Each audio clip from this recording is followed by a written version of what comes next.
This video will demonstrate the navigation through the new eSER staging application. Currently, when you initially log into the eSER staging application, you will land on the privacy notice page.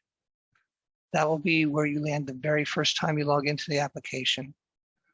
Anytime after that, you will land on the student search page, as I have here. On the student search page, you'll see we have the availability of drop-downs from this top bar menu. We have the eSER drop-down with these features. We have the student drop-down with these features. As you see, these are grayed out, and that student search is the only feature I have available to me. This is based on my user roles and the fact that I have not yet selected a student to view. We have a recent student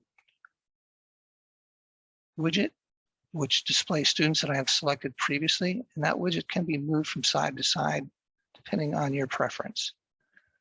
You'll also have a selected student. Once a student is selected, that widget will be movable as well.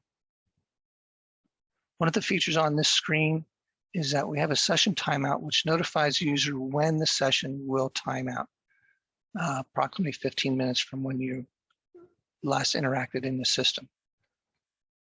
On that timeout session, if you happen to receive a telephone call, you're in the middle of editing something and you don't want to lose your edits and you need to extend that timeout, as you see, I can click on that and change that value.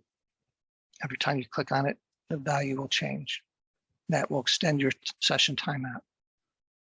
Another feature is if you do log out or timeout, you'll land on this screen and you'll have a link here to log back in, which will take you back to your landing page in eSER. We currently have availability for these drop-downs. On the eSER drop-down, we have access to the student search, the add student. We'll be able to add student ID and search for those students. We have administrative tools. Currently, we just have the broadcast message availability. And these, again, are based on your user role. We'll be able to add broadcast messages that will display as a banner across the screen for every page within the application for the time frame that you identify as a begin date and end date. That will display on the screen you're using until you navigate to another screen past the timeout of the broadcast. On the student screen, you see we have the student search. You can access that there. On the student search screen, we have these parameters. We also have the ability to add parameters for an advanced search feature with these parameters. Upon performing a search, you'll see that you have your search results displayed. You can display up to 100 results per screen. You also have the ability to search through the screens up and down as you go through them. On the search results, you'll see these fields are highlighted. We have these parameters which indicate that they can be sorted by the name, state ID, or birth date. That functionality you'll see in other menus throughout the application. Selecting a student will land you in the student profile. The student profile will allow you to relink student information from eScholar. You'll have the ability to update student information depending on your role. And again, you'll have the ability to add attachments depending on your role to the student. You'll see attachments here. Functionality will be here. You'll be able to choose the file, identify it, and upload it. You'll also be able to go in and edit it and review it if you need to change that information. Obviously, you'll be able to delete it as well.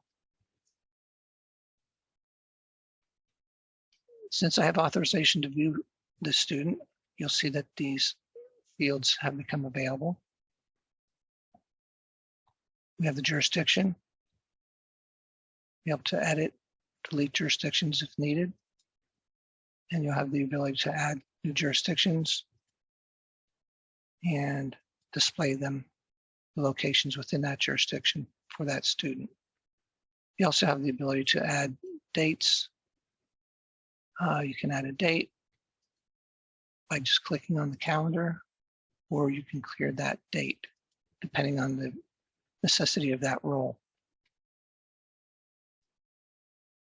When you leave a feature that you've already performed updates to with not saving, you'll get this notice so that you'll be reminded that you've made changes. And do you want to save them? Or do you want to just continue leaving them? If we would say no, we would stay on the screen. Yes, we'll take on and our changes will not be saved. We have parent guardian information. These fields are kind of self-explanatory. You'll be able to select these items, update names, and save and delete that information. Service. You'll be able to add service depending on the availability of the IEP. Service drop-downs are available. Recipients are available. And if you need to put a termination reason, the drop-down is available there.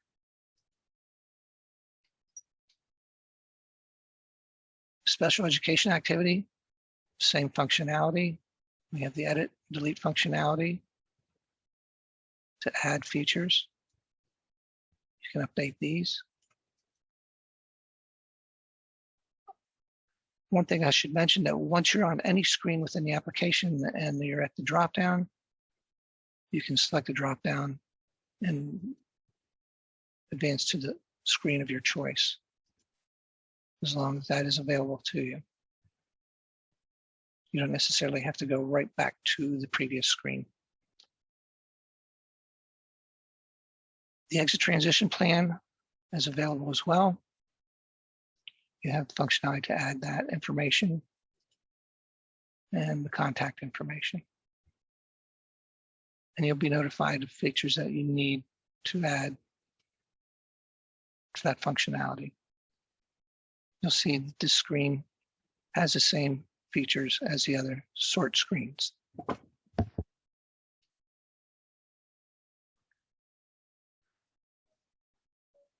Once we are on the screen, you also notice that I do show the behavior tracking and the incidents. These features are not in development yet, so you may click on something and not receive any results, and those results will just not display. So if you come across something that you click on, nothing happens, it's either in development or being reviewed. On the screen, we also have access to the referral and evaluation process. Referral and screenings, we have referral activities, where you can edit and delete and add these functionalities. And you'll see that we have drop-downs provided for the features. You can select these, select the SBLC dates, drop-down reasons, ability to add surrogates if needed, and the Part C transition dates you can update as well. Again, I was notified that I made a change and I did not save that. Student screenings has the same functionality. You can see that you can sort that by that date.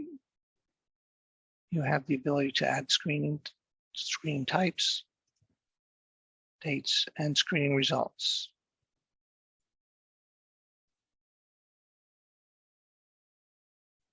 We also have the evaluation summary screen here.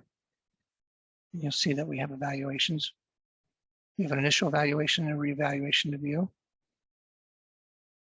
And I'll show you some of the features in the evaluations. You'll see that you have these features that can be updated. You can update event coordinators by either if you have a staff ID or if you know the name. I know there's a Kevin Kelly out there. So I can search from that. I see that Kevin Kelly is available. I can select him as my staff ID. I also have the title availability. There's valuation exceptionalities where you can edit and add. You'll see that you have different functionalities or different exceptionalities, pardon me, that you can select. You'll be able to check if it's primary. You also be able to identify the details, exceptionality details. And again, you'll have the same functionality when you add evaluation results. You'll see that they display as different assessment types. You have the availability. I'll just show you this feature here for the assessment type. You have the assessment name, date administered, select today. And the standard deviation can be entered by selecting up and down arrows for positive and negative.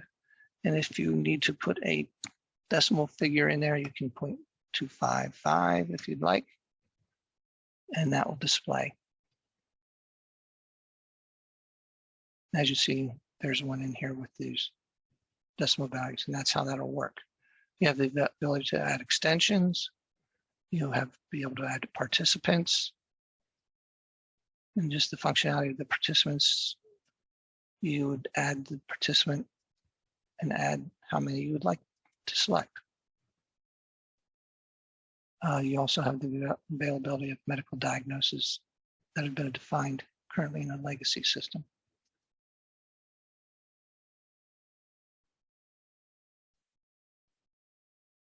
And that is the summaries that we have displayed